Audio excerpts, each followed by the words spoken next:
नमस्कार, आप देख रहे हैं RNI न्यूज़ का ये बेहद ख़ास शो इतिहास की बात। इतिहास की बात में आज का इतिहास यानी 8 अप्रैल का इतिहास। आज के इतिहास में आपका स्वागत है। मैं हूं आपके साथ गुफरान खान। आज के इतिहास में हम आपको ले चलेंगे 8 अप्रैल के सफ़र पर। 8 अप्रैल की तारीख देश दुनिया के इतिहास में काफ़ी अहम रही। 8 अप्रैल के दिन कई महान लोगों ने इस दुनिया को हमेशा के लिए अलविदा कह दिया, तो कई महान शख्सियत ने जन्म भी लिया। चलिए 8 अप्रैल के सफ़र पर। इतिहास से अच्छा कोई दूसरा शिक्षक नहीं होता। इतिहास सिर्फ अपनी घटनाओं को ही समेटे नहीं होता, बल्कि इन घटनाओं से हम बहुत कुछ सीखते हैं। हर गुजरता दिन इतिहास में कुछ नई घटनाओं को जोड़कर चला जाता है। ऐसे ही तारीख थी 8 अप्रैल की। क्रांतिकारी भगत सिंह और बटुकेश्वर दत्त ने 8 अप्रैल 1929 में आज ही के दिन दिल्ली असेंबली में बम फेंका था। भारतीय क्रांतिकारियों भगत सिंह और बटुकेश्वर दत्त ने दुनिया के दिखा दिया था कि क्रांतिकारी देश के हिंसक अपराधी नहीं, बल्कि बाहरी ब्रिटिश हुकूमत को जगाने वाले आज़ादी के दीवाने थे। दोनों क्रांतिकारियों ने अंग्रेज़ी हुकूमत को ही हिलाकर नहीं रख दिया, बल्कि हज़ारों युवाओं में आज़ादी की अलख भी जगा दी थी। भगत सिंह और बटुकेश्वर दत्त ने एक नहीं 2 बम फेंके थे, लेकिन उन्होंने इस बात का ख़ास ख्याल रखा कि कोई भी हताहत ना हो, और ऐसा हुआ भी। बम फेंकने के बाद दोनों ने वहां से फरार होने की बिल्कुल कोशिश नहीं की और वहीं असेंबली में पर्चे फेंक कर लगातार आज़ादी के नारे लगाते रहे और अपनी गिरफ्तारी दी।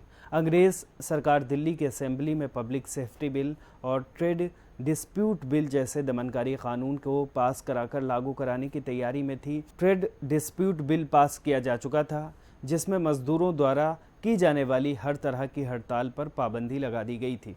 लेकिन पब्लिक सेफ्टी बिल पर अध्यक्ष विट्ठल भाई पटेल को अपना फैसला सुनाना था। इस बिल में सरकार को संदिग्धों पर बिना मुकदमा चलाए उन्हें हिरासत में लेने का अधिकार दिया जाना था। भगत सिंह और अन्य क्रांतिकारी जानते थे कि ये दोनों बिल पास ना हों, ऐसे हो ही नहीं सकता। वो ये भी जानते थे कि उनके बम इन कानूनों को बनाने से नहीं रोक पाएंगे। इसकी वजह ये थी, नेशनल असेंबली में ब्रिटिश सरकार के समर्थकों की कमी नहीं थी। इसके अलावा वायसराय को कानून बनाने के असाधारण अधिकार मिले हुए थे। भारत पाकिस्तान विभाजन के बाद 8 अप्रैल 1950 में आज ही के दिन दोनों देशों ने अपने अपने देशों में रह रहे अल्पसंख्यकों के अधिकारों को सुरक्षित करने और भविष्य में दोनों देशों के बीच युद्ध की संभावनाओं को ख़त्म करने के मकसद से समझौता किया था। भारत और पाकिस्तान के बीच 8 अप्रैल 1985 में सीमा युद्ध शुरू हुआ। इसे कश्मीर के दूसरे युद्ध के नाम से भी जाना जाता है।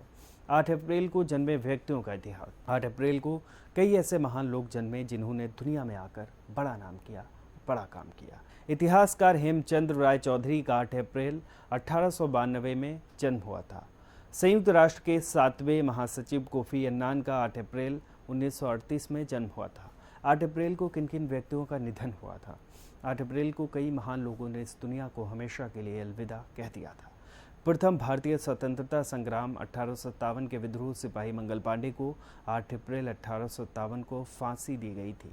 भारत के राष्ट्रपति गीत वंदे मातरम के रचयिता बंकिम चंद्र चट्टोपाध्याय का 8 अप्रैल 1894 को निधन हो गया था। आज की खास पेशकश में बस इतना ही। उम्मीद है आज का इतिहास यानी 8 अप्रैल का इतिहास आपको पसंद आया होगा। अगर आज का इतिहास आपको पसंद आया हो तो हमें कमेंट करके ज़रूर बताएं। अगले एपिसोड में इतिहास से संबंधित हम क्या जानकारी जोड़ सकते हैं, ये भी हमें कमेंट करके ज़रूर बताएं। इसके साथ साथ हमारे वीडियो को लाइक करें, शेयर करें, चैनल को सब्सक्राइब करें और साथ साथ देखते रहें RNI न्यूज़। हमारे चैनल को लाइक करें, सब्सक्राइब करें, बेल आइकन को ज़रूर दबाएं और वीडियो को ज़्यादा से ज़्यादा शेयर करें। देश दुनिया की तमाम खबरों को नए अंदाज में देखने के लिए बने रहें हमारे साथ और देखते रहें RNI न्यूज़।